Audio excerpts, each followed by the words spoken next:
The sound of a single gunshot echoed through the dusty streets of Redemption Creek, Montana Territory, 1876, as Delilah James stepped off the stagecoach with nothing but a weathered carpetbag and the rumors that had chased her across 3 states. Her emerald eyes scanned the main street, noting the way conversations halted and gazes turned cold as recognition dawned on the townsfolk's faces. She'd hoped the stories wouldn't have reached this far west, but whispers traveled faster than horses in these parts. Delilah straightened her simple blue dress. The modest cut a stark contrast to what the rumors claimed about her character. She had chosen Redemption Creek specifically for its name, hoping it might live up to the promise of second chances. But as the stagecoach pulled away, leaving her alone in the settling dust, she could feel the weight of judgment pressing down heavier than the Montana summer sun. "There she is," a woman whispered loudly from the boardwalk, not bothering to lower her voice. "The woman from Chicago who lived in sin with that married banker. They say she caused his wife to take her own life." Delilah clutched her bag tighter, knuckles whitening. The truth was far more complicated, but she'd learned months ago that truth mattered little in the court of public opinion. "Madam, need help with that bag?" A deep voice cut through the uncomfortable silence. Delilah turned to face a tall man with sun-weathered skin and kind hazel eyes. His dark hair was partially hidden beneath a worn cowboy hat, and unlike the others, his expression held no judgment, only a gentle offer of assistance. "I can manage, thank you," she replied, her voice steadier than she felt. "Name's Hank Prescott," he said, tipping his hat. "And judging by those vultures whispering over there, you must be the new schoolteacher." Surprise flickered across her face. "How did you, small town," he said with a slight smile. "News travels fast." The school board mentioned they'd hired someone from back east with experience teaching in Chicago. Delilah nodded cautiously. "Delilah James. And yes, I'm the new teacher. I wasn't aware my reputation had preceded me." Hank's eyes met hers directly. "In my experience, Miss James, reputations are often more fiction than fact, especially when it comes to women trying to make their own way in this world." Before Delilah could respond, a stern-looking woman approached, her face pinched with disapproval beneath an elaborate hat. "Miss James," she said coldly, "I'm Martha Wilcox, head of the school board. There's been a development regarding your position." Delilah's heart sank. She knew what was coming before Martha's thin lips even formed the words. "It seems information about your situation in Chicago has come to light. The board feels your presence would set an improper example for our children. I'm afraid the teaching position is no longer available to you." Delilah stood frozen, acutely aware of the growing crowd of onlookers. After traveling over 1,000 miles, after selling nearly everything she owned to make this fresh start, she was being cast out before she'd even found lodging for the night. "Mrs. Wilcox," Hank said, stepping forward. "This lady just got off a 3-day journey." "Surely this discussion can wait until—" "This is not your concern, Mr. Prescott," Martha snapped. "The moral character of our educators is a matter for the entire community." "And what exactly is the charge against Miss James?" Hank asked, his voice deceptively casual, though Delilah noticed how his shoulders tensed. Martha's face reddened. "She lived as a companion to Edward Fleming, a married man, causing scandal that led to his wife's suicide. She has brought shame upon herself that no decent town can overlook." The whispers around them grew. Delilah felt the familiar burn of humiliation creeping up her neck, but years of facing such accusations had taught her to maintain her composure. She opened her mouth to defend herself, but Hank spoke first. "They say she's brought shame to the town," Hank said loudly, looking around at the gathered faces before turning back to Martha. His next words rang out clear as a church bell on Sunday morning. "Then I'll share her shame with pride." A collective gasp rippled through the crowd. Martha Wilcox looked as though she might faint. "What are you saying, Mr. Prescott?" she demanded. "I'm saying," Hank continued, moving to stand beside Delilah, "that if this town is so quick to condemn a woman they've never even spoken to, based on rumors and gossip, then perhaps the shame lies with Redemption Creek, not Miss James." Delilah stared at him in astonishment. No one, not a single person, had stood up for her since the scandal broke, certainly not a stranger who knew nothing about her. "The teaching position at my ranch is still open," Hank continued. "My sister's 3 children and the children of my ranch hands need proper education. If Redemption Creek doesn't want a qualified teacher, I'll gladly hire Miss James myself." "You can't be serious," Martha sputtered. "Think of your reputation, your standing in the community." Hank smiled, though there was steel behind it.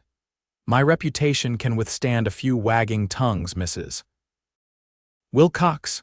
Now, if you'll excuse us, Miss James looks like she could use a meal and some rest after her journey." Without waiting for a response, he gently took Delilah's carpetbag from her trembling hand and offered his arm. "My wagon's just down at the general store. Would you care to hear about the position at my ranch, Miss James? It comes with room and board, and I promise the audience is considerably less judgmental, though I should warn you that my nephew Thomas has a particular talent for asking impossible questions." Delilah hesitated. She had no idea who this man was beyond a name and an unexpected act of kindness. Going with him could be dangerous, or it could be the lifeline she desperately needed. "Why would you help me?" she asked quietly, still conscious of the staring crowd. "You don't know me." Hank's expression softened. "My mother arrived in this territory 25 years ago with nothing but rumors chasing her and me in her arms. She taught me that everyone deserves the chance to be judged by their actions, not by stories told by strangers." He paused. "Besides, I really do need a teacher, and qualified ones aren't exactly flocking to Montana." Delilah studied his face, looking for signs of deception or ulterior motives, but found only sincerity. She'd traveled too far and sacrificed too much to turn back now. "Lead the way, Mr. Prescott," she said, taking his offered arm. "I'd be interested to hear about this teaching position." As they walked away from the muttering crowd, Delilah felt the weight on her shoulders shift slightly. The burden wasn't gone, not by any means, but for the first time in nearly a year, she didn't have to carry it alone. The wagon journey to Prescott Ranch took just over an hour, following a winding dirt road that climbed gradually away from Redemption Creek. The further they traveled, the more the tension eased from Delilah's shoulders, though she remained cautious with her unexpected benefactor. "It's not what you're thinking," Hank said suddenly, breaking the comfortable silence that had settled between them. "I beg your pardon." Delilah glanced at him, confused. "The rumors about you and that banker," he clarified, his eyes remaining on the trail ahead. "They're not true, are they?" Delilah stiffened. "You seemed quite convinced of that back in town." "I'm convinced that people are quick to condemn what they don't understand, especially when it comes to women who don't fit neatly into their proper boxes." He adjusted the reins in his weathered hands. "But I figured you might want someone to actually ask your side of the story." For several moments, Delilah said nothing, watching the rolling landscape of pine-covered hills and open meadows. No one had asked for her version since the scandal first broke. "I was a governess," she finally said, her voice quiet but steady, "for the Fleming children." Edward Fleming's wife, Margaret, suffered from melancholia. There were difficult days when she couldn't care for the children. "Mr. Fleming asked me to take on additional responsibilities, to be a steadying presence in the household." "And people assumed the worst," Hank supplied when she paused. Delilah nodded. "Margaret's condition worsened. She took her life during a particularly dark spell. Afterward, Edward's sister arrived to help with the children, and she decided I was to blame. She spread rumors that I had seduced Edward, that Margaret had discovered us together and couldn't bear the shame. And the truth is that Edward Fleming never touched me, never even looked at me inappropriately.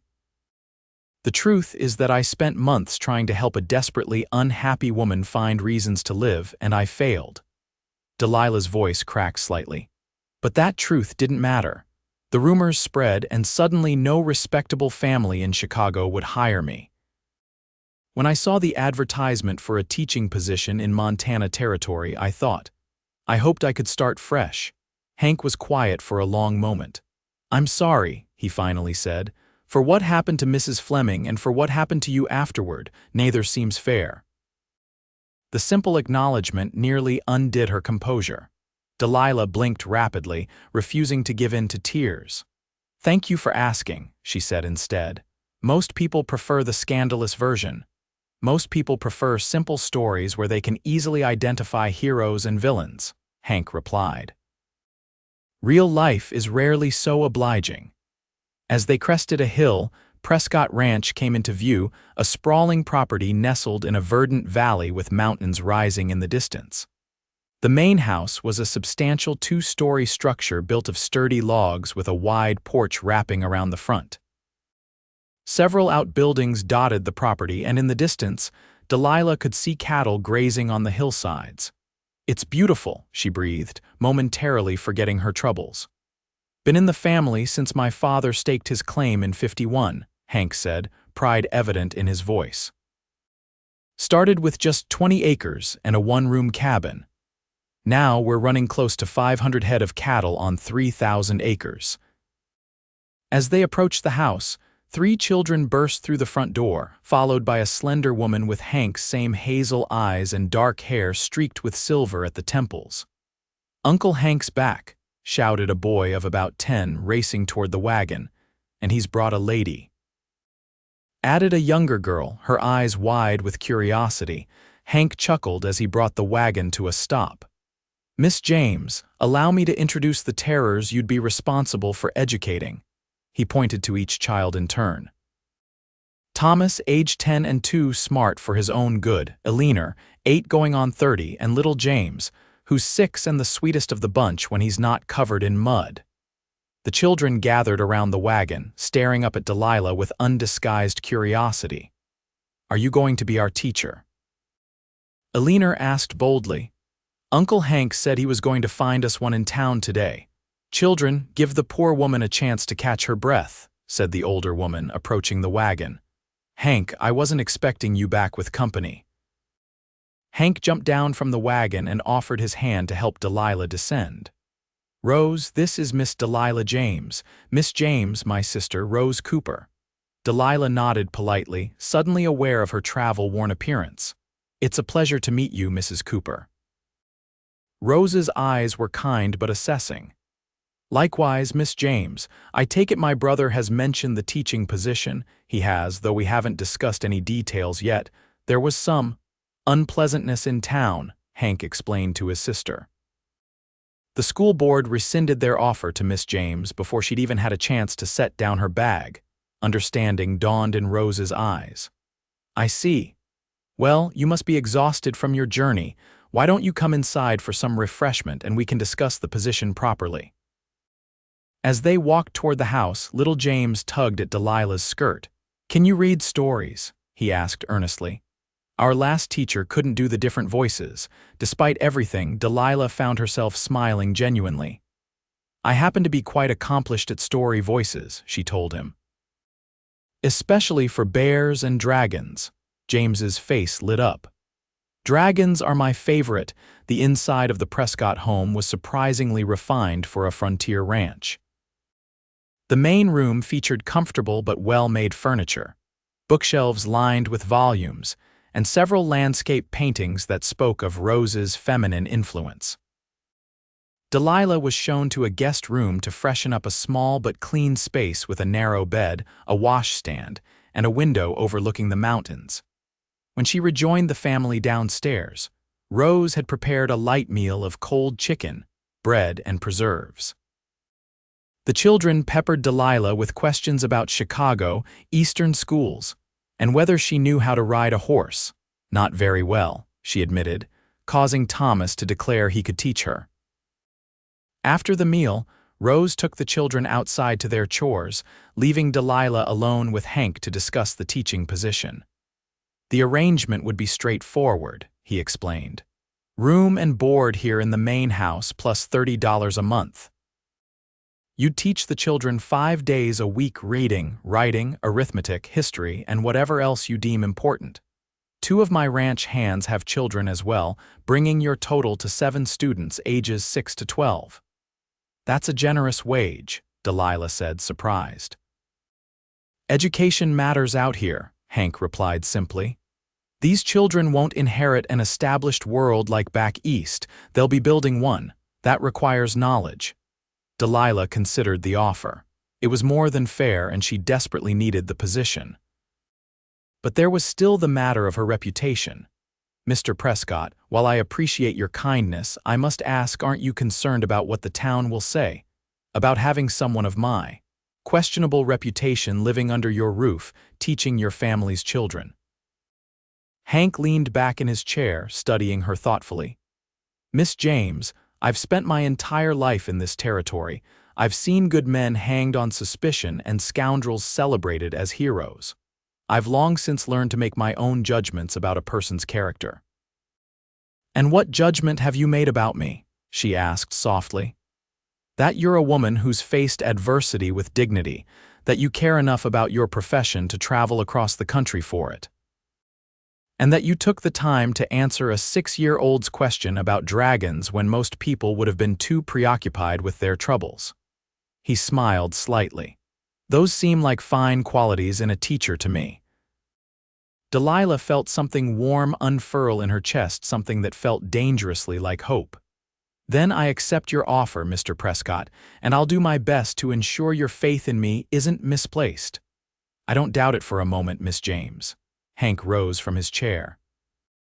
Now, if you'll excuse me, I need to see to the evening cattle count. Rose can help you get settled in properly. We'll plan to start lessons the day after tomorrow, giving you a chance to rest and prepare. After he left, Delilah stood by the window watching as he walked toward the barn, his long stride confident and unhurried. She had no illusions that her troubles were over. The whispers from Redemption Creek would inevitably reach the ranch eventually. But for the first time in nearly a year, Delilah allowed herself to feel the faintest glimmer of what might be peace. The first week at Prescott Ranch passed in a blur of activity, as Delilah established her classroom in a converted storeroom adjacent to the main house. Hank had ordered proper desks from Helena months ago, and they sat in neat rows facing a small blackboard mounted on the wall. Rose had contributed a collection of books, some educational, others purely for enjoyment, and Hank had surprised Delilah with a globe that had arrived on the same stagecoach that brought her to Redemption Creek. The children have never been further than Helena, he explained when he presented it to her. I want them to understand how vast the world truly is. Teaching 7 eager students ranging from 6 to 12 years old presented its own challenges, but Delilah found herself thriving.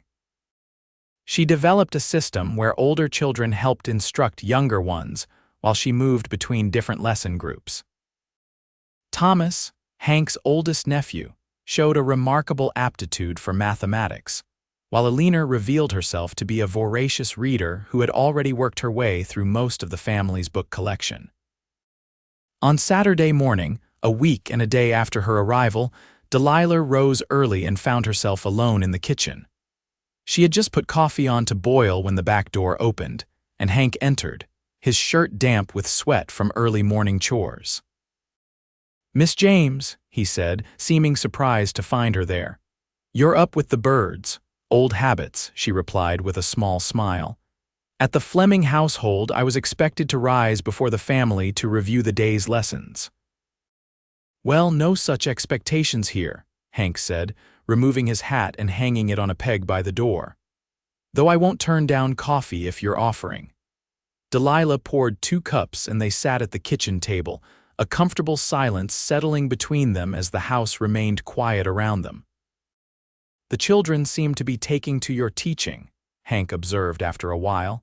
Thomas was explaining some complicated division to me yesterday that I barely understood myself. Delilah smiled. He has a natural gift for numbers. All your nieces and nephews are bright children. You and your sister have done well with them. A shadow passed across Hank's face. Rose has done the real work. After her husband died in a mining accident 3 years ago, she's been both mother and father to them. And you've been a constant presence, Delilah pointed out. It's clear how much they adore their uncle, Hank's expression softened. They're easy to adore in return. He paused, seeming to consider his next words carefully. Miss James, Rose mentioned that tomorrow being Sunday, you might like to attend church services in town. I'd be happy to drive you in if you wish. Delilah felt a knot form in her stomach. The thought of facing the townsfolk again, of enduring their whispers and stares during a church service of all things, was daunting. That's very kind, she said carefully. But perhaps it's best if I remain here this Sunday. I wouldn't want to cause any disruption to the service. Hank studied her over the rim of his coffee cup. You shouldn't have to hide away. I'm not hiding, Delilah countered, though they both knew it wasn't entirely true.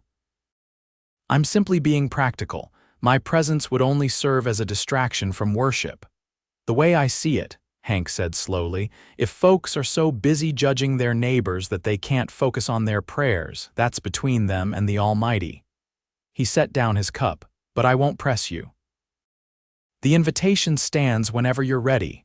Before Delilah could respond, Rose appeared in the doorway, tying an apron around her waist. Good morning, you two, she said cheerfully. Delilah, I'm planning to make preserves today if you'd like to learn. Montana winters are long, and summer berries are a welcome taste of sunshine in February.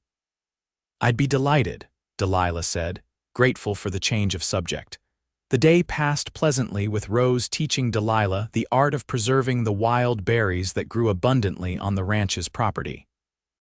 By evening, dozens of jars lined the kitchen shelves, their contents glowing like jewels in the lamplight. After dinner, as the children entertained themselves with a game in the parlor, Rose pulled Delilah aside. Hank mentioned he offered to take you to church tomorrow. Delilah nodded cautiously. I thought it best to decline. Because of the town gossips. When Delilah didn't answer, Rose continued softly. You know, when I first came back here after Gerald died, people whispered that I'd driven him to that mining camp with my extravagant tastes. That if I hadn't wanted fancy things, he wouldn't have been desperate for silver strikes. Delilah's eyes widened. That's terrible. People can be cruel when they don't understand something or someone, Rose said simply. But hiding away only gives power to the whispers. And the good people the ones worth knowing they see past the gossip. Is that what happened for you, eventually? It helped that my brother has a stubborn streak a mile wide and insisted on walking into church with his head high every Sunday, daring anyone to speak ill of his sister. Rose smiled at the memory. Hank's like that, fiercely loyal to those he cares about. I've known him barely a week, Delilah reminded her. True, but he's a good judge of character, always has been. Rose patted Delilah's hand. Think about coming tomorrow. If not for yourself, then for the children. They'd like to show off their new teacher. The next morning, despite her misgivings, Delilah found herself dressed in her best dress, a modest navy blue with white collar and cuffs, riding beside Hank in the wagon, with Rose and the children packed in behind them. The journey to town was filled with the children's chatter and Rose occasionally reminding them about proper church behavior. As they approached Redemption Creek, Delilah felt her anxiety mounting. Hank seemed to sense her discomfort and spoke quietly, for her ears alone. Remember, you've done nothing wrong, he said, and you won't be facing them alone. The small white clapboard church stood at the edge of town, its bell tower rising above the surrounding buildings. Already, wagons and horses lined the street as families arrived for Sunday service. When Hank helped Delilah down from the wagon, she felt the immediate weight of stares from the gathering congregation. Martha Wilcox stood near the church steps with several other town matrons, their expressions souring as they spotted Delilah. "Mr. Prescott," Martha called, her voice carrying clearly. "I'm surprised to see you've brought company to our service." Before Hank could respond, Rose stepped forward. "Good morning, Martha. I see you're wearing the hat I admired last month. It's even lovelier than I remembered." The unexpected compliment momentarily flustered Martha, and Rose used the opportunity to guide the children up the steps, with Delilah and Hank following closely behind.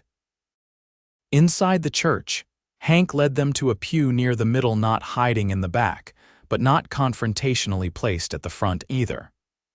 As they settled in, Delilah was acutely aware of the whispers and stares directed her way. A few people who had been seated nearby gathered their things and moved to different pews. Delilah fixed her gaze straight ahead, her back rigid and her hands clasped tightly in her lap. She could feel the heat of embarrassment creeping up her neck, but she refused to show any outward sign of distress. Beside her, Hank leaned in slightly. "The vacant pews around us just mean more room to stretch our legs," he whispered, a hint of humor in his voice. Despite herself, Delilah felt her lips twitch toward a smile. Before she could respond, the church door opened again and a hush fell over the congregation. An elderly couple entered, the man leaning heavily on a cane while his white-haired wife supported his other arm. They moved slowly down the center aisle, and Delilah recognized them as the couple who had been seated near the stagecoach office the day she arrived. To her surprise, they stopped at the end of her pew. "Hank Prescott," the old man said, his voice surprisingly strong despite his frail appearance. "Mind if we join you? These old legs don't much care for the hard benches at the back." "Judge Porter, Mrs. Porter," Hank said, rising immediately, "it would be our honor." The elderly couple settled beside them, and the old woman leaned around her husband to address Delilah directly. "You must be Miss James. I'm Abigail Porter, and this cantankerous old fool is my husband, Judge William Porter, retired. Retired from the bench, but not from forming opinions," the judge added with a wink. "It's a pleasure to meet you both," Delilah said, genuinely surprised by the warm greeting. "The pleasure is ours, my dear," Abigail said, patting Delilah's hand. "Don't mind the gossips. Most of them have the memory of goldfish when it comes to their own indiscretions, but can recall supposed sins of others from 20 years past." The arrival of the minister prevented further conversation, but as the service began, Delilah felt some of the tension ease from her shoulders. The presence of the respected judge and his wife beside her seemed to temper the open hostility she'd encountered earlier. The sermon that day focused, perhaps coincidentally, on the story of the woman caught in adultery and Jesus' admonition that those without sin should cast the first stone. Delilah couldn't help but wonder if the minister had chosen the text in response to her presence, though his delivery gave no indication of any specific application to current events. After the service, Delilah braced herself for the ordeal of exiting the church and facing the congregation directly. Hank offered his arm and she placed her hand lightly upon it, drawing strength from his solid presence beside her. "Miss James," the minister said as they reached the door, "I'm Pastor Davis. Welcome to our congregation." "Thank you, Pastor," she replied cautiously. "I understand you've taken the teaching position at Prescott Ranch," he continued. "A noble profession. My wife taught school before our marriage. Perhaps you might call on her sometime. She often laments the lack of educated female company in our little town." Before Delilah could respond to this unexpected overture, Martha Wilcox appeared at the pastor's elbow. "Pastor Davis, I must express my concern about certain individuals attending our services," she began, her voice pitched to carry. "The moral standards of our community are exactly what I preached about this morning, Mrs. Wilcox," Pastor Davis interrupted smoothly. "Judge not, lest ye be judged. Now, if you'll excuse me, I need to greet the Henderson family." With a nod to Delilah and Hank, he moved away, leaving Martha standing open-mouthed. As they descended the church steps, Judge Porter called out to Hank, "Prescott, bring Miss James to Sunday dinner next week. Abigail makes a roast that would make angels weep." "We'd be delighted, Judge," Hank answered for both of them. "Thank you for the invitation." The ride back to the ranch was considerably lighter in spirit than the journey into town had been. Rose was openly pleased with how things had transpired. "To have the Porters sit with us." You couldn't ask for a more powerful statement of acceptance, she told Delilah. The judge may be retired, but he still holds more influence in this county than anyone. And the pastor's invitation was unexpected as well, Delilah admitted. John Davis is a good man, Hank said from beside her. He tends to take the love thy neighbor part of Scripture more seriously than the parts that let folks feel superior to each other. By the time they reached the ranch, Delilah felt as though a small but significant victory had been won.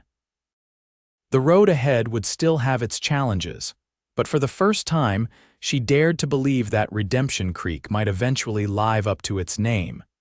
As the weeks passed, life at Prescott Ranch settled into a comfortable rhythm. Delilah's days were filled with teaching, helping Rose with household tasks, and gradually learning the ways of ranch life. True to his word, Thomas had begun teaching her to ride, and though she was far from proficient, she could now manage a gentle mare named Daisy for short distances without fear of falling. Hank remained a steady, reassuring presence. Each morning he would stop by the classroom to check on the day's lessons, and in the evenings, he often joined Delilah on the porch after the children were in bed, where they would discuss books, share stories of their vastly different upbringings, or simply sit in comfortable silence watching the stars emerge over the Montana wilderness. In town, attitudes were slowly shifting. The Sunday dinner with the Porters had been a pleasant affair, with Judge Porter regaling them with tales from his day's riding circuit through the territory. The following week, Pastor Davis's wife had indeed called on Delilah, bringing a basket of fresh baked goods and an invitation to join the church's Small Ladies Literary Society. Not everyone was won over, of course. Martha Wilcox and her circle remained coldly polite at best, openly hostile at worst. But their influence seemed to wane as others in the community formed their own opinions of the new teacher at Prescott Ranch. One crisp October afternoon, as red and gold leaves drifted from the trees surrounding the ranch house, Delilah dismissed her students early.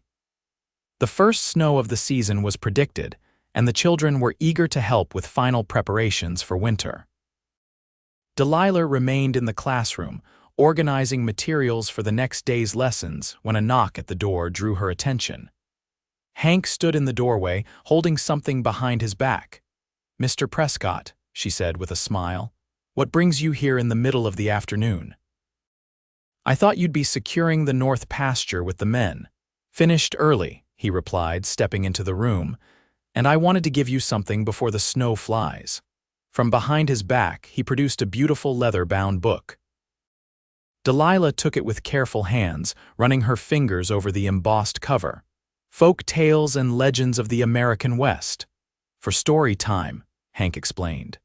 "James mentioned you've been telling them Eastern tales, and I thought you might like to add some Western flavor to your repertoire." "It's wonderful," Delilah said, genuinely touched by the thoughtful gift. "Thank you." "There's something else," Hank said, seeming uncharacteristically hesitant. "The harvest dance is next weekend in town. I was wondering if you might consider attending, with me." Delilah looked up sharply. They had developed a friendship over the past months, certainly, but this invitation suggested something more. "As your escort," Hank clarified, apparently reading her surprise. "No expectations beyond that, just a night of music and community celebration." Delilah considered the invitation. The harvest dance was the biggest social event of the fall in Redemption Creek. Everyone would be there, including those who still viewed her with suspicion and disdain. "I'm not sure it would be wise," she said carefully. "Your standing in the community has never been based on who I socialize with," Hank interrupted gently. "Delilah, Miss James, you've earned the respect of many in town through your own merits. The children's progress speaks for itself." Even old Jacob Miller commented last week on how his grandson's reading has improved. He stepped closer. "But if you're truly uncomfortable, I understand. I just thought you might enjoy an evening of music and dancing after being cooped up with lessons all these weeks." Delilah looked down at the book in her hands, then back up at Hank.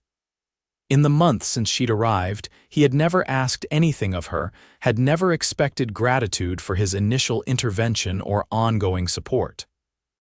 And she couldn't deny that the thought of an evening in his company, away from the ranch and their daily roles, held a certain appeal. "Yes," she said finally. "I would be honored to attend the dance with you, Mr. Prescott." The smile that spread across his face made her heart flutter in a way that both alarmed and excited her. "Excellent," he said. "And perhaps, given the circumstances, you might consider calling me Hank when we're not in front of the children." "Only if you'll call me Delilah," she returned, a smile tugging at her own lips. "Delilah," he repeated, as though testing how the name felt on his tongue. "I look forward to our outing, Delilah." The way he said her name, with a gentle reverence she hadn't heard in years, stayed with her long after he had left the classroom. The predicted snow came that night, a light dusting that transformed the landscape into a glistening wonderland by morning. The children were delighted, and Delilah incorporated the season's first snowfall into her lessons. Having the younger children count snowflakes they caught on black paper, while the older students wrote compositions about winter's arrival. That evening after dinner, Rose cornered Delilah as she helped with the dishes.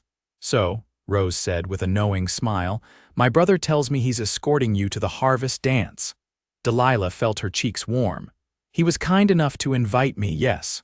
Rose handed her another plate to dry. "Kind has nothing to do with it. Hank hasn't escorted anyone to a town dance in years, not since Mary Callahan married that banker from Helena." "Oh," Delilah tried to sound merely politely interested, though her heart had begun to beat faster. "That was 5 years ago now," Rose continued. "They courted for nearly a year before she chose city life over ranching. Hank took it hard, not that he'd ever admit it." Delilah absorbed this information carefully. "I wouldn't want to be the cause of any renewed gossip or pain for your family, Rose." "Nonsense," Rose said firmly. "My brother is a grown man who makes his own decisions, and between us I haven't seen him this content in longer than I can remember." She paused in her washing to look directly at Delilah. "You've been good for him, you know, for all of us." Before Delilah could formulate a response, Eleanor burst into the kitchen. "Aunt Delilah, Uncle Hank says to come quick to the barn. One of the new colts is about to be born." "Aunt Delilah," Rose repeated with raised eyebrows after her daughter had dashed back out. Delilah shrugged, a little embarrassed. "The children started it a few weeks ago. I told them it wasn't necessary, but they've claimed you as family," Rose finished for her. "Children have a way of seeing things clearly sometimes. You'd better go. A colt being born is quite the spectacle." In the barn, lit by the warm glow of lanterns, Delilah found Hank and the children gathered around a stall where a mare was in labor. Hank was speaking quietly, explaining the process to the wide-eyed children in terms that were educational but appropriate to their ages. "Ah, Miss James," he said when he noticed her arrival. "Just in time. Nature's most miraculous lesson is about to unfold." Delilah joined them at the stall, standing beside Hank as he pointed out signs that the birth was progressing normally.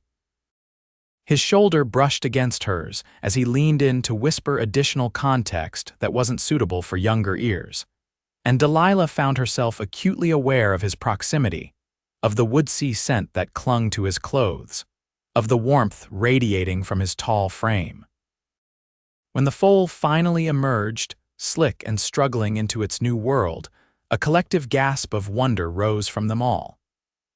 Hank's hand found Delilah's in the dim light and gave it a gentle squeeze, a shared moment of appreciation for the miracle they were witnessing. The touch was brief, entirely proper, yet Delilah felt it like a brand against her skin, awakening sensations she'd long since buried beneath practicality and self-preservation. As the mare began cleaning her newborn, Hank released Delilah's hand, but the ghost of his touch lingered.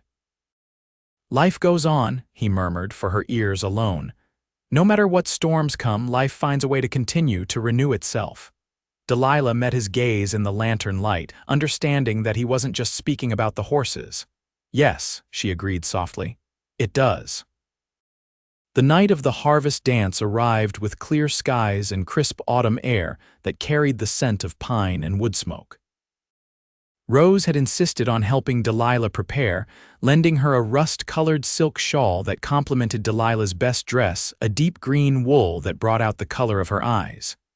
"You look beautiful," Rose declared as she fastened a simple cameo at Delilah's throat. "Elegant but not flashy. Perfect for the occasion." Delilah hardly recognized the woman in the small mirror, cheeks flushed with anticipation, eyes bright, posture relaxed in a way it hadn't been in years. Montana living had transformed her in subtle ways. Her skin had taken on a healthy glow from outdoor activity, and the constant worry lines between her brows had softened. When she descended the stairs to find Hank waiting in the front room, his reaction confirmed Rose's assessment. He stood speechless for a moment, his gaze traveling from her carefully arranged hair to the hem of her dress. "You look." He began, then seemed to search for adequate words. "Like autumn itself," he finally said, "beautiful and full of warmth." The poetic compliment surprised her, coming from the typically straightforward rancher. "Thank you," she said softly. "You clean up rather well yourself, Mr. Prescott." Hank, indeed he did. Gone were the work clothes and dusty boots, replaced by a well-cut dark suit, polished shoes, and a string tie. His hair was neatly combed, though one stubborn lock still fell across his forehead in a way that Delilah found inexplicably endearing. Rose shooed them toward the door. "Go on, you two. The children and I will be along later with the Millers. No sense in us cramping your style." The drive to town was filled with an electric anticipation that had nothing to do with the actual dance, and everything to do with the man seated beside her.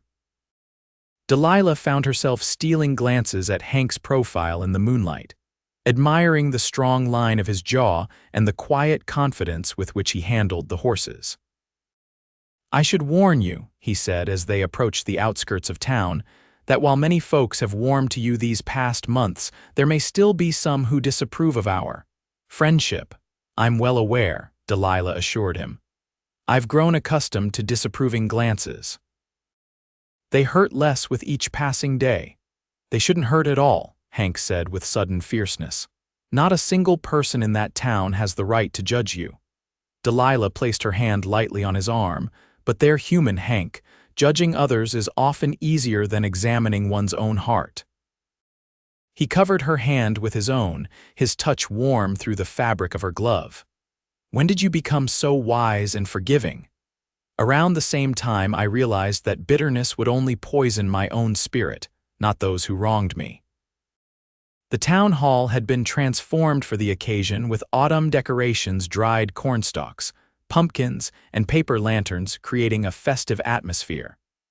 A small group of musicians played lively tunes while couples twirled across the wooden floor. Tables laden with food lined one wall, and the scent of apple cider and cinnamon filled the air. Their entrance caused a momentary lull in conversation before the music and chatter resumed. Hank kept Delilah's hand firmly tucked in the crook of his arm as he led her through the crowd, nodding greetings to friends and neighbors. Judge Porter and his wife were the first to approach them directly. "Miss James, you look lovely tonight," Abigail said warmly. "That shade of green suits you perfectly." "Thank you, Mrs. Porter. Your kindness these past months has meant more than I can express." The elderly woman patted her cheek affectionately. "Nonsense, dear. This town needed fresh blood and new ideas. You've provided both." She glanced meaningfully at Hank. "And it seems our resident confirmed bachelor might finally be reconsidering his solitary ways." "Abigail," the judge admonished gently, "don't embarrass them." He turned to Hank. "Though I must say, Prescott, you've shown excellent judgment in your choice of companion this evening." Hank's hand moved to the small of Delilah's back, a subtle but protective gesture. "No judgment required, Judge. Miss James's company is a privilege, not a choice." The simple statement, delivered with such genuine conviction, warmed Delilah from within. Throughout the evening, Hank remained attentive but never possessive, introducing her to those she hadn't yet met, bringing her refreshments and eventually leading her onto the dance floor. "I should warn you," she said as his hand settled at her waist, "that dancing wasn't part of the curriculum at my finishing school." Hank's eyes crinkled with amusement. "Then we'll learn together. I'm no Fred Astaire myself." As they moved somewhat awkwardly through the steps of a waltz, Delilah gradually relaxed into his guidance. There was something freeing about being held in his arms, about surrendering to the music and the moment without worry for once. "You're doing wonderfully," he murmured near her ear, his breath stirring wisps of hair that had escaped her careful arrangement. "Only because you're leading," she replied.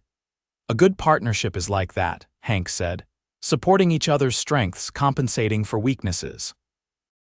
"Like a well-matched team of horses," Delilah laughed softly. "How very romantic, comparing me to a horse." "The highest compliment a rancher can give," he assured her with a grin. "Horses are the noblest creatures God put on this earth."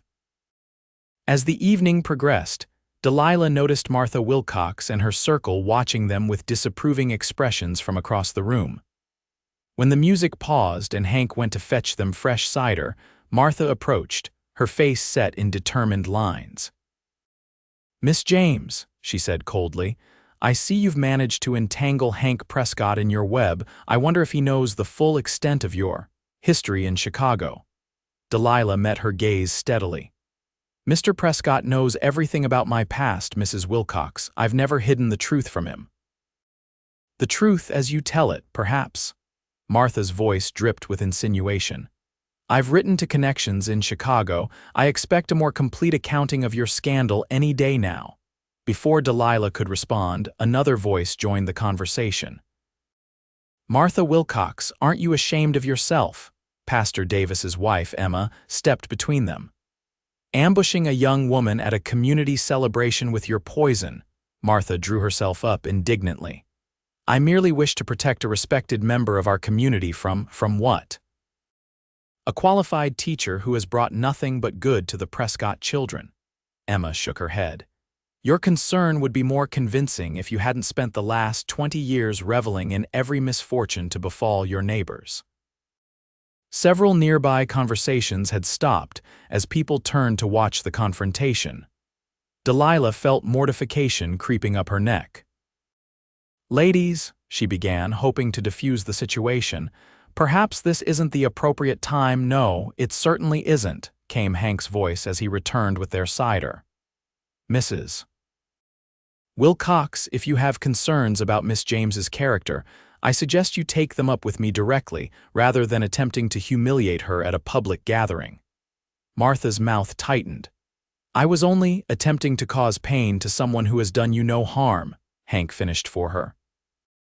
His voice was low but carried an unmistakable edge of steel. "I won't have it, Martha, not tonight, not ever." For a moment, Martha looked as though she might continue, but something in Hank's expression stopped her.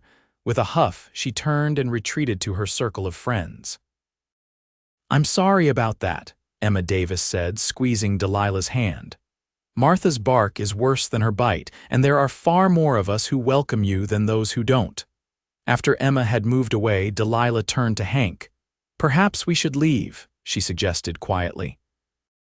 "I don't want to ruin everyone's evening with drama." Hank's expression softened as he looked down at her. "The only way this evening would be ruined is if you let Martha Wilcox drive you away." He set their cider glasses on a nearby table and took both her hands in his. "Dance with me again." "The next one's a real less romantic, but more fun." Unable to resist his gentle persuasion, Delilah allowed him to lead her back to the dance floor. As they joined the forming sets, she was surprised to see several couples deliberately position themselves nearby, offering small smiles or nods of encouragement. The lively music began, and soon Delilah was caught up in the intricate patterns of the dance, laughing as Hank occasionally missed a step, feeling the warmth of community as other dancers called out good-natured corrections. By the time the music ended, her cheeks were flushed and the confrontation with Martha had receded to a distant memory. Later, as they stood catching their breath near an open window, Hank suddenly took her elbow. "Look," he said, pointing to the sky outside. Delilah gasped softly. Above the town, the night sky had erupted in a display of shimmering green and purple lights, the aurora borealis, painting the heavens with unearthly color. Without a word, Hank led her outside where a small crowd had already gathered to witness the rare spectacle. In the cool night air, standing beside the man who had championed her from the first moment they met, Delilah felt a sense of wonder that went beyond the celestial display. "It's like magic," she whispered. "Some things defy explanation," Hank agreed, his gaze moving from the sky to her upturned face. "They simply must be experienced to be believed."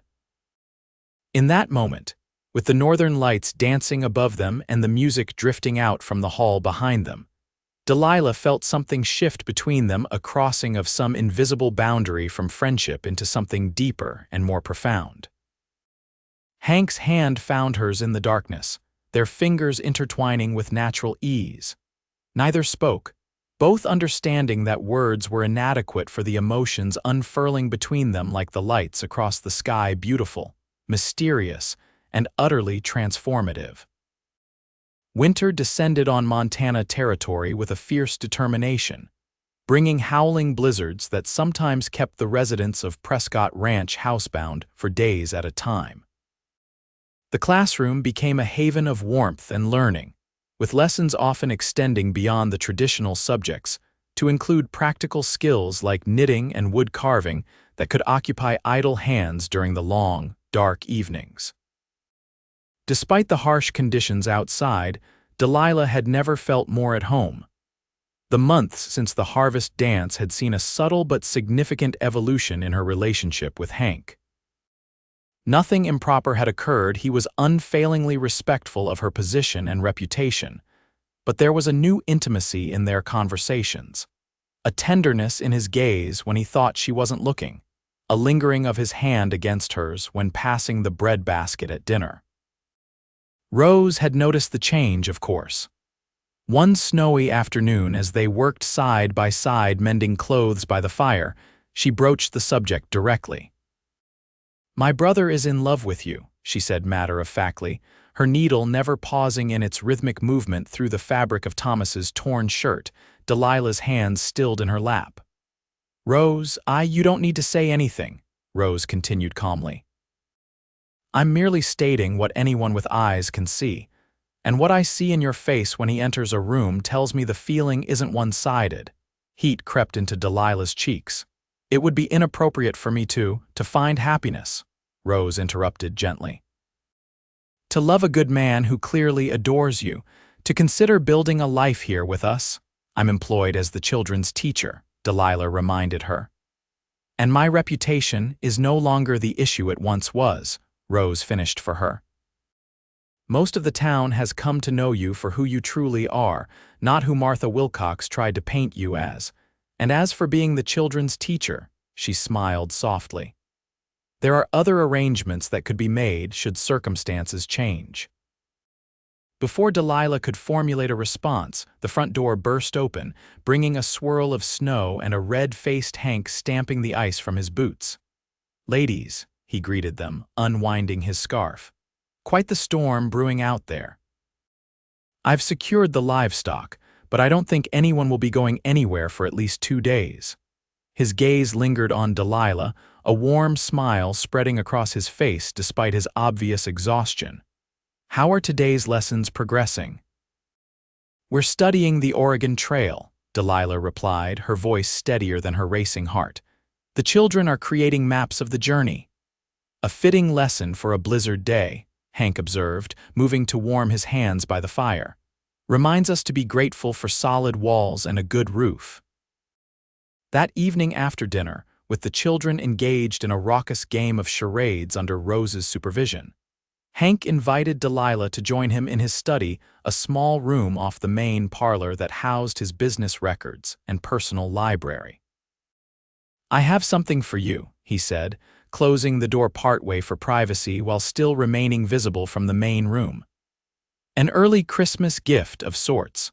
From his desk drawer, he withdrew a small package wrapped in brown paper and tied with simple twine. "It's not much," he said, suddenly seeming almost boyishly nervous. "But when I saw it in Helena last month, I thought of you." Delilah untied the twine carefully and folded back the paper to reveal a small leather-bound journal, its cover embossed with delicate wildflowers. "It's beautiful," she said, running her fingers over the detailed design. "Open it," Hank encouraged softly. Inside, on the first page, he had written in his strong, clear hand, "For Delilah, whose courage and grace have taught me more than any book ever could. May these pages hold your thoughts, dreams, and the story of your new beginning. With deepest admiration, Hank." Emotion welled in Delilah's throat as she read the inscription. When she looked up, Hank was watching her with an intensity that made her breath catch. "Delilah," he began, his voice low and earnest, "I'm not a man of fancy words or grand gestures, but these past months having you here," he paused, seeming to gather his thoughts. "You've brought light into this house, into our lives, into my life." He took a step closer, close enough that she could see the flecks of gold in his hazel eyes. "I know your past has made you cautious, and you have every right to be, but I want you to know that whatever happens, however you feel, my regard for you is unchangeable." "Hank," Delilah whispered, her heart thundering in her chest. "What are you saying?" He reached out slowly, giving her every opportunity to withdraw, and took her hand in his. "I'm saying that I'm falling in love with you, Delilah James, and if you'll allow it, I'd like to court you properly." The journal trembled in her free hand as the words she'd both longed for and feared hung in the air between them. "There would be talk," she said, though it wasn't a refusal. "Your standing in the community means nothing compared to what I feel for you," Hank finished firmly. "I told you the day we met that I'd share your supposed shame with pride. That hasn't changed." A movement at the door drew their attention. Thomas stood there, his expression a mixture of embarrassment at interrupting and something like satisfaction. "Sorry, Uncle Hank," he said, not sounding particularly sorry. "Aunt Rose wants to know if you'll help James with his reading before bed." Hank sighed, releasing Delilah's hand reluctantly. "Tell her I'll be right there." After Thomas had gone, Hank turned back to Delilah. "I don't need an answer tonight. Take all the time you need to consider. I'm not going anywhere." Delilah clutched the journal to her chest like a shield. "Thank you for the gift," she said softly, "and for everything else. I promise to give your words the serious consideration they deserve." That night, long after the household had gone quiet, Delilah sat by the window in her room, watching the snow whirl past in the moonlight. The journal lay open on her lap, the blank pages waiting for her to fill them with the thoughts tumbling through her mind. She had come to Montana territory seeking escape and a fresh start, never expecting to find a home, a family, or love. Especially not love. After the scandal in Chicago, she had resigned herself to a life of dignified solitude, believing that romance and marriage were luxuries her tarnished reputation would forever deny her. Yet here was Hank honorable, steadfast Hank offering her not just his heart, but a future she had stopped daring to imagine. The question wasn't whether she returned his feelings. In the quiet honesty of her own thoughts, Delilah could admit that she had been falling in love with him almost since that first day when he stood up for her against the entire town. The real question was whether she had the courage to reach for happiness, to risk her hard-won stability and independence on the chance of something greater. Taking up her pen, Delilah began to write, pouring out her fears, hopes, and the undeniable truth of her feelings onto the waiting pages. By the time she finally sought her bed, the first light of dawn was creeping over the snow-covered mountains, and her heart felt lighter than it had in years. The blizzard kept them housebound for 3 days, during which Delilah and Hank maintained a careful politeness that fooled no one, least of all Rose, who watched their awkward interactions with barely concealed amusement. On the morning of the 4th day, the storm finally broke, revealing a world transformed into a glistening white wonderland. After breakfast, Hank announced his intention to ride into town for mail and supplies. "The road should be passable by horseback, if not by wagon," he said. "Is there anything specific anyone needs?" His gaze lingered on Delilah, but she merely shook her head, still uncertain of how to proceed after his declaration. Hours later, as afternoon shadows lengthened across the snow, Rose found Delilah in the classroom, organizing books that the children had scattered during their indoor recesses. "Hank's been gone a long time," Rose observed casually. "I wonder what's keeping him." Delilah glanced out the window at the pristine white landscape. "Perhaps the roads are worse than he anticipated." "Perhaps," Rose agreed, though her tone suggested she thought otherwise. "Or perhaps he's giving you space to think." Delilah placed the last book carefully on the shelf before turning to face her friend. "He told you about our conversation." "He didn't have to," Rose replied with a small smile. "I've known my brother his entire life. I can read his moods like a newspaper headline." She moved to stand beside Delilah at the window. "And I can read yours nearly as well after these months together." "It's complicated," Delilah sighed. "It's only as complicated as you make it," Rose countered gently. "Do you love him?" The direct question caught Delilah off guard. In the privacy of her journal, she had admitted it freely. Speaking it aloud was another matter entirely. "Yes," she finally whispered, "more than I thought possible." "Then the rest is just details," Rose said simply. "Life is too short and too precious to deny love when it finally finds you, Delilah. I learned that lesson the hard way when Gerald died." The sound of approaching hoofbeats drew their attention. Hank appeared at the edge of the cleared yard, his horse moving carefully through the deep snow. Behind him, another rider followed Sheriff Miller from town. Rose's expression sharpened with concern. "Something's happened." They hurried to the front door, reaching it just as Hank and the sheriff dismounted. Hank's expression was grim as he helped the older man up the porch steps. "Rose, Delilah," he acknowledged them with a nod. "Sheriff Miller brings news from town." "Miss James," the sheriff said, removing his hat as he entered the warm house. "I'm afraid there's been a development regarding your situation." Delilah felt her blood run cold. "What situation, Sheriff?" "A telegram arrived today from Chicago," he explained. "Addressed to Martha Wilcox, but concerning you. She brought it to my attention immediately." "Of course she did," Rose muttered. Hank moved to stand beside Delilah, not touching her but close enough that she could feel his solid presence supporting her. "What did it say, John?"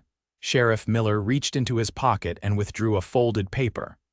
"It seems Edward Fleming's sister has been searching for Miss James. The telegram states that she has retracted her accusations and wishes to make amends." Delilah stared at him in disbelief. "What?" "According to this, Fleming's sister has publicly acknowledged that she falsely accused you out of grief and a desire to protect her brother's reputation. Apparently, Mrs. Fleming left letters explaining her condition, absolving both her husband and you of any wrongdoing." Delilah's legs suddenly felt weak. Hank's arm came around her waist, steadying her, and this time she leaned into his strength gratefully. "There's more," the sheriff continued. "Fleming himself has been trying to locate you to offer compensation for the damage to your reputation and career. The telegram includes an address where you can reach him if you wish." "I don't understand," Delilah said faintly. "After all this time."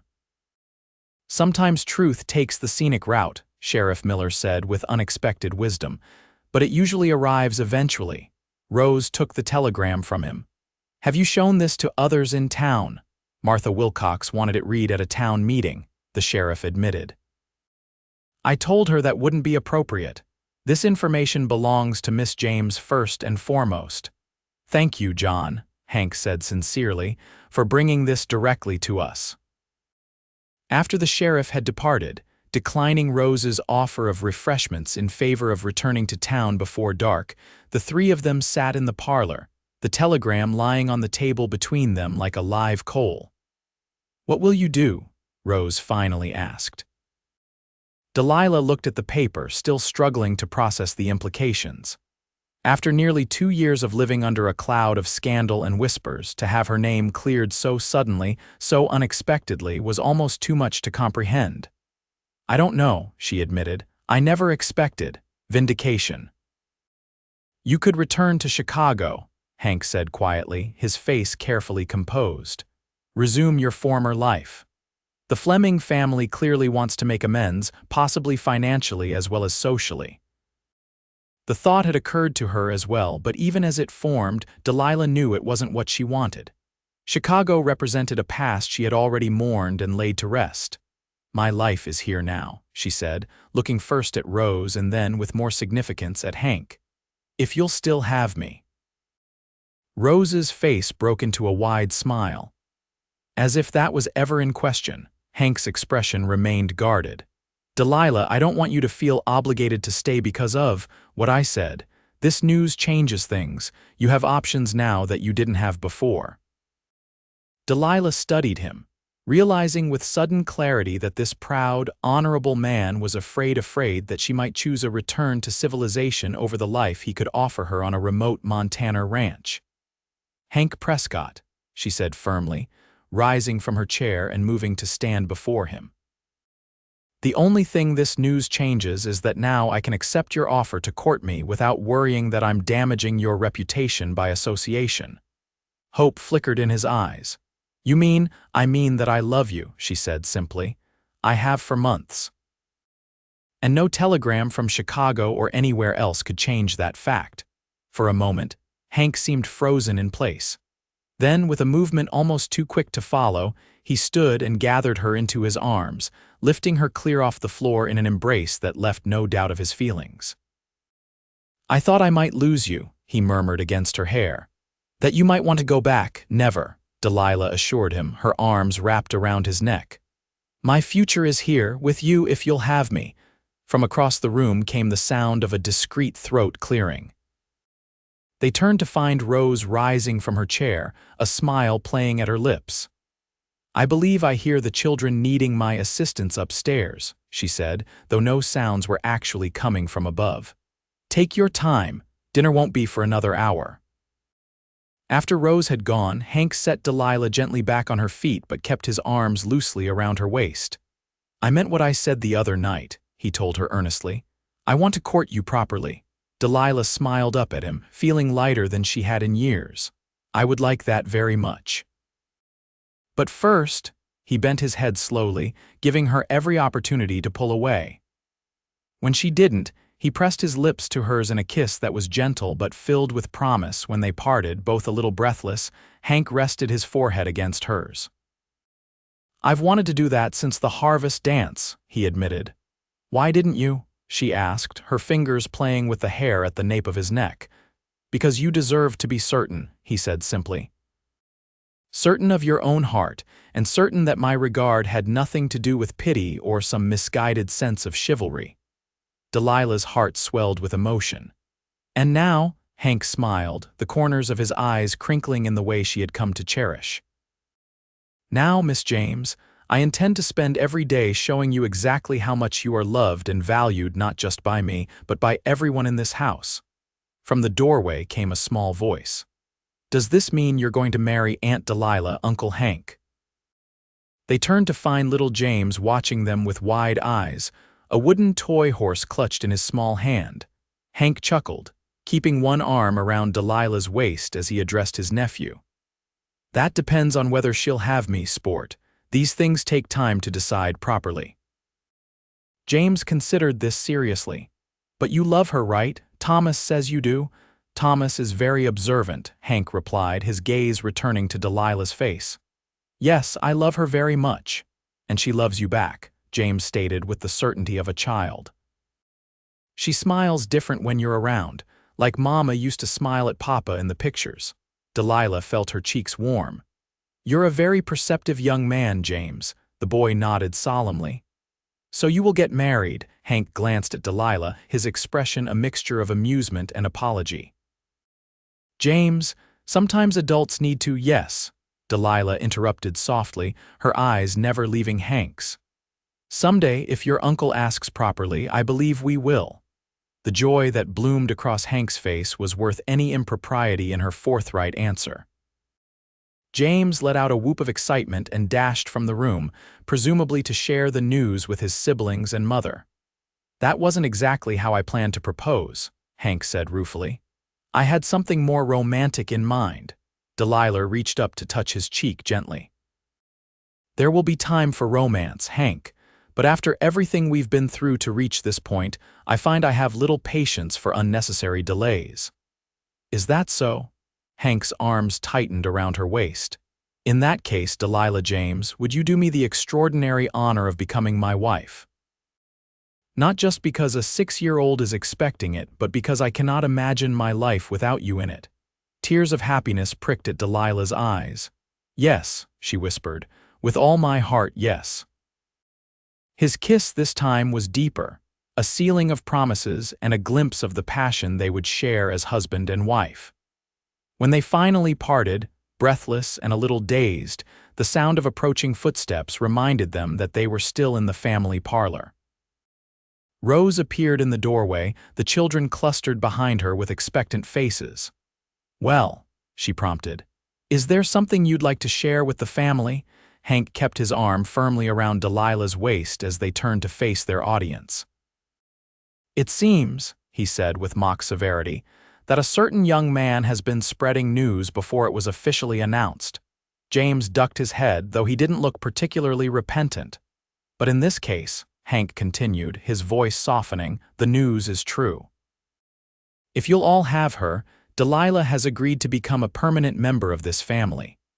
The children erupted in cheers, rushing forward to envelop them both in enthusiastic hugs. Rose watched with tears in her eyes, her hands clasped before her in obvious delight. "Nothing could make me happier," she declared when the commotion had settled somewhat. "Now, this calls for a special dinner. Children, come help me prepare. Let's give your uncle and future aunt a moment of peace." As the excited children followed Rose toward the kitchen, Delilah leaned her head against Hank's shoulder, a profound sense of contentment washing over her. "From scandal to family in less than a year," she mused. "Life takes unexpected turns." "The best journeys usually do," Hank replied, pressing a kiss to her temple. "And ours is just beginning." The news of their engagement spread through Redemption Creek with the speed of a prairie fire.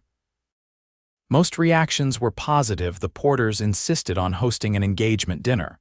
Pastor Davis offered the church for the wedding ceremony, and even crusty old Jacob Miller grudgingly admitted that Prescott could have done worse. Martha Wilcox, faced with the telegram that exonerated Delilah and the undeniable happiness of one of the town's most respected citizens, found her influence significantly diminished. Though she never quite warmed to Delilah, she eventually adopted a policy of rigid politeness when their paths crossed. The wedding was set for April, when the worst of winter would be past, but before the demanding spring cattle work began in earnest. In the meantime, Delilah continued teaching, though plans were already in motion to hire another teacher for the following year. "Not because you'll be too busy as Mrs. Prescott," Rose explained one evening as they reviewed potential candidates, "but because you'll be too busy as the ranch's bookkeeper and business manager." Delilah looked up from the letters of recommendation spread before them. "I'm not sure I understand." "Hank hates the ledgers and correspondence," Rose said matter-of-factly. "Always has. He's brilliant with the cattle and land management, but the business side." She shrugged eloquently. "With your education and organizational skills, you'd be the perfect partner to handle that aspect of the ranch." The thought of being a true partner in the Prescott family business, of contributing her skills in a meaningful way beyond teaching, filled Delilah with unexpected excitement. "Has Hank mentioned this?" "Not in so many words," Rose admitted. "He's too afraid of making you feel obligated." "But I've seen how you helped him reorganize the study." "The man's found papers he thought were lost years ago," Delilah laughed. "Organization has always been a strength of mine." "The ranch could use those strengths," Rose said seriously. "And it would give you a role that's truly yours, beyond being Hank's wife or the children's aunt. The idea took root in Delilah's mind, growing stronger as the winter days gradually lengthened toward spring.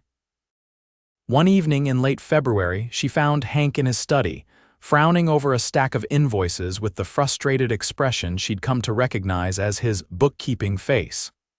"Problems?" she asked from the doorway. He looked up, his expression immediately softening. "Nothing that won't wait until morning. Come in." Instead of taking the chair across from him as she usually did, Delilah moved behind his desk, peering over his shoulder at the papers spread before him. "These are feed orders for spring. And fencing supplies, breeding records, payment schedules." He sighed. "The business side of ranching isn't what I pictured when I was a boy dreaming of being a cattle baron." Delilah placed her hands on his tense shoulders, beginning to knead the knots she found there. "What if I helped? Not just occasionally, but as a regular part of running the ranch." Hank tilted his head back to look up at her. "You want to take on the books. I want to be your partner," she clarified. "In every sense. The teaching position has been wonderful, but once we're married." She paused, gathering her thoughts. "I'd like to contribute to our shared future in a more direct way." Hank reached up to capture one of her hands, bringing it to his lips. "I never wanted you to feel obligated to take on ranch work. Your teaching is more than enough." "It's not obligation," Delilah assured him. "It's opportunity. I'm good with numbers and organization. You're good with cattle and land management. Together, we could make Prescott Ranch even more successful." Hank studied her face, seeming to search for any sign of reluctance. Finding none, he smiled slowly. "You know, my father always said the smartest thing he ever did was listen when my mother suggested improvements to his original homestead. Said her education brought as much value to this land as his sweat and muscle." "A wise man," Delilah observed. "A wise man who knew the value of a true partnership." Hank tugged gently on her hand until she came around to sit on his lap, a liberty they allowed themselves only in private moments. "Are you sure this is what you want?" Delilah looped her arms around his neck. "I want to build a life with you, Hank, a full life where we each contribute our strengths. This feels right to me." His arms tightened around her waist. "Then who am I to argue, especially when it means I might never have to balance these ledgers again?" She laughed, leaning forward to press a brief kiss to his lips. "Oh, you'll still have to review them, but I promise to make them much more orderly." The April wedding day dawned clear and mild, with wildflowers beginning to dot the meadows surrounding Redemption Creek. The small church was filled to capacity, with ranchers and townspeople alike gathered to witness the union of two people whose unlikely romance had captured the community's imagination. In the small anteroom serving as a bridal chamber, Rose made final adjustments to Delilah's gown, an elegant creation of ivory silk with delicate lace at the collar and cuffs. Her hair was arranged in a simple but becoming style, with a crown of spring blossoms completing the picture of bridal beauty. "You look radiant," Rose said, stepping back to admire the effect.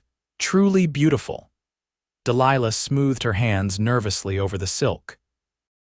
"I can hardly believe this day is really here." "Having second thoughts?" Rose asked, though her tone indicated she already knew the answer. "Not about Hank," Delilah assured her quickly. "Never about him, just amazed at how life can change so completely in such a short time." Rose squeezed her hand. "The best changes often come when we least expect them." She glanced toward the door. "It's almost time, are you ready?" In lieu of a father to give her away, Delilah had asked Judge Porter to escort her down the aisle, a request the elderly man had accepted with tears in his eyes, declaring it an honor greater than my appointment to the bench. The judge now appeared at the doorway, resplendent in his best suit and wearing an expression of grandfatherly pride. "Miss James," he said formally, "you're a vision. Prescott is a fortunate man indeed." "I'm the fortunate one, Judge Porter," she replied, taking his offered arm. The wedding ceremony itself passed in a blur of emotion for Delilah. She would later remember fragments with perfect clarity. the look of awestruck adoration on Hank's face as she walked toward him, the children beaming from the front pew, Pastor Davis's kind voice as he led them through their vows, and most of all, the steady strength of Hank's hands holding hers as they promised to love and cherish one another for all the days of their lives. "I now pronounce you husband and wife," Pastor Davis declared to the packed church. "What God has joined together, let no man put asunder." As Hank leaned down to kiss her properly, but with undeniable passion, the congregation erupted in applause and cheers. Even Martha Wilcox, seated stiffly near the back, managed a tight-lipped nod of acknowledgement. The celebration afterwards spilled from the church onto the town green, where tables had been set up bearing food contributed by nearly every household in Redemption Creek. Music, dancing, and laughter filled the afternoon air as the community celebrated not just a marriage, but what many saw as a symbol of their town living up to its name, a place where redemption and second chances were possible. As the festivities continued, Hank found Delilah in conversation with Emma Davis and drew her gently away. "A moment alone with my wife," he requested, the word wife sounding like a prayer on his lips. They walked to a quiet spot beneath a blooming apple tree, its white petals occasionally drifting down around them like fragrant snow. "Happy, Mrs. Prescott?" Hank asked, his arms encircling her waist. Delilah's heart still skipped at the sound of her new name. "Happier than I ever imagined possible," she assured him, reaching up to touch his beloved face. "And you? I keep thinking I might wake up," he admitted with a soft laugh.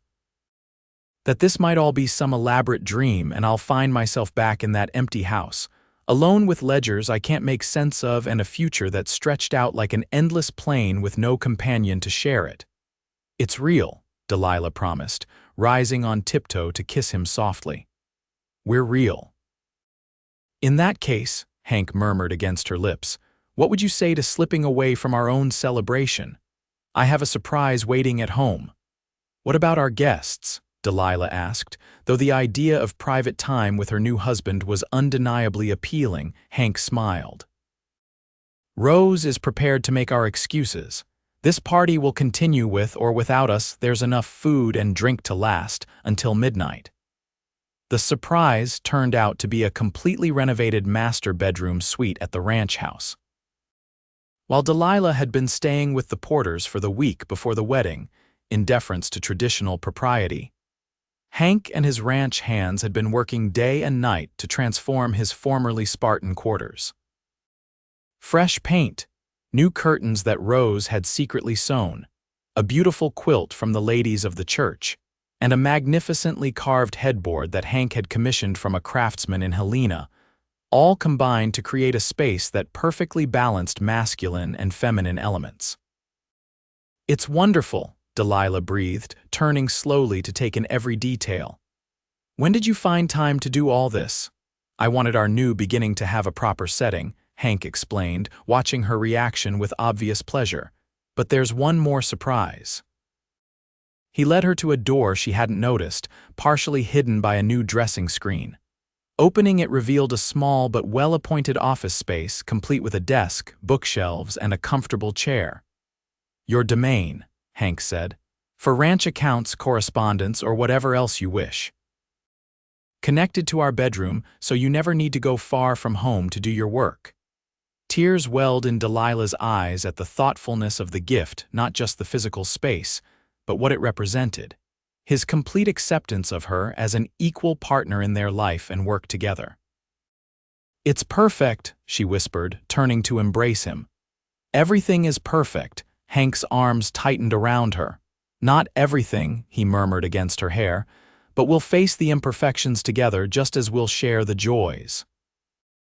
As twilight deepened outside their window and the distant sounds of celebration drifted from town, Delilah and Hank Prescott began their life together not as a scandalized woman and the cowboy who defended her, but as equal partners who had found in each other the courage, strength, and love to build something truly lasting. 2 years later, on a warm June morning, Delilah Prescott sat on the wide front porch of the ranch house, A ledger balanced on her rounded belly as she reviewed the quarterly cattle sales. The business side of Prescott Ranch had flourished under her management, with profits increasing steadily enough to allow for expansion of both land and herds. The sound of children's laughter drew her attention to the yard, where Rose was supervising a game of tag between her 3 children and 2 of the ranch hand's youngsters. At 11, Thomas was now tall and lanky like his uncle, showing increasing interest in the actual ranching operations. Eleanor at 10 was proving to be as organizationally minded as Delilah, often helping with simple bookkeeping tasks. And 8-year-old James remained the dreamer of the family, more likely to be found reading adventure stories under a tree than doing his chores. Delilah's hand moved unconsciously to her belly as the baby within gave a particularly enthusiastic kick. According to Doc Wilson, she had about 6 weeks remaining before they would welcome the newest Prescott into the world. The sound of approaching hoofbeats drew her attention to the road, where Hank appeared, returning from his morning ride to check the north pasture. Even after 2 years of marriage, the sight of him still made her heart beat faster. His tall frame relaxed in the saddle, his face tanned from long days in the sun, the easy confidence with which he handled his horse. He dismounted at the hitching post and handed the reins to one of the ranch hands before striding toward the house. His face broke into a wide smile as he spotted her on the porch. "Working again?" he called as he approached. "I thought we agreed you'd rest in the afternoons." Delilah closed the ledger with a smile. "It is hardly afternoon yet, and I am resting. See," she gestured to the comfortable chair she occupied. "Completely at ease." Hank climbed the porch steps and bent to kiss her, his hand automatically moving to rest on her belly. As if on cue, the baby kicked against his palm, causing him to grin with delight. "Strong like his father," he declared. "Or stubborn like her mother," Delilah countered, the old debate a comfortable ritual between them. Hank settled into the chair beside hers, stretching his long legs out before him. "Letter came from Chicago yesterday," he mentioned casually. "Forwarded from town. I put it on your desk." Delilah nodded, unsurprised.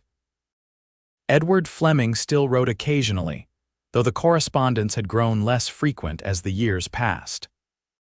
He had remarried the previous year, a fact he had shared with surprising candor in his last letter, along with his hope that Delilah would not think poorly of him for finding happiness again after Margaret's tragic end. "I'll read it later," she said. "Was there anything interesting in town?" Pastor Davis mentioned that the school board is considering adding a second teacher next year. Enrollment's up to 27 students now. "Redemption Creek is growing," Delilah observed. "Remember how small it seemed that first day?" Hank reached over to take her hand, his expression growing contemplative. "I remember everything about that day. The way the sun caught in your hair as you stepped down from that stagecoach, the dignity with which you faced Martha Wilcox's cruelty. The moment I realized I wasn't going to let you walk out of my life before I'd had a chance to know you." Delilah squeezed his hand, still touched by his occasional poetic turns of phrase. "You saved me that day." "We saved each other," Hank corrected gently. "I was just going through the motions before you arrived. Running the ranch, looking after Rose and the children, doing what was expected but not really living." "And now," Delilah prompted with a smile. Hank's gaze moved from her face to her belly, then to the children playing in the yard, before returning to meet her eyes. "Now, I understand what my father meant when he said true wealth has nothing to do with cattle or land." A comfortable silence settled between them, broken only by the distant laughter of the children and the soft summer breeze rustling through the cottonwood trees. After a while, Rose called the children in for lunch, waving to Hank and Delilah as she herded the energetic group toward the house. "We should join them," Delilah said, though she made no immediate move to rise from her comfortable position. "In a minute," Hank agreed, equally reluctant to end their peaceful interlude. "I was thinking." "A dangerous pastime," Delilah teased. Hank chuckled. "Nevertheless." "I was thinking about names for the baby." "Oh," Delilah had been considering possibilities herself but hadn't yet shared them with Hank. "If it's a boy, what would you think about Edward?" he suggested quietly. "After your former employer, the man whose tragedy inadvertently led you to Montana." Delilah stared at him in surprise. "You would want that?" Hank shrugged slightly. "Without the events in Chicago, without the rumors and scandal, you might never have seen that advertisement for a teaching position in Montana Territory. We might never have met." His expression grew serious. "I can't regret anything that brought you into my life, even if the journey was painful for you." Tears pricked at Delilah's eyes, her pregnancy making her more emotional than usual. "Edward Prescott," she said softly, testing the name. "It has a noble sound to it. And if it's a girl?" Hank prompted. Delilah had given this more thought. "Margaret," she said firmly, "after Mrs. Fleming. To honor her memory and remind our daughter that compassion for those who suffer is never wasted, even when we can't save them." Hank's eyes shone with understanding and approval. "Edward or Margaret Prescott," he said. "Either way, a child with a name that honors the past while facing toward the future. I like it." From inside the house came Rose's voice calling them to lunch. Hank stood and offered his hand to help Delilah rise a task that grew more challenging with each passing week. As they walked hand in hand toward the house that had become the heart of their shared life, Delilah reflected on the journey that had brought her to this moment. From the scandal and shame that had driven her from Chicago to the love and respect she had found in an unlikely corner of Montana Territory, every step, even the painful ones, had led her home. The town that had once whispered about her shame now respected her as Mrs.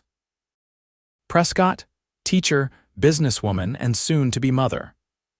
The man who had boldly offered to share her shame had instead helped her build a life of dignity, purpose, and deep, abiding love. And as their child grew within her, tangible proof of that love, Delilah knew with absolute certainty that some journeys, no matter how difficult their beginnings, led exactly where they were always meant to go.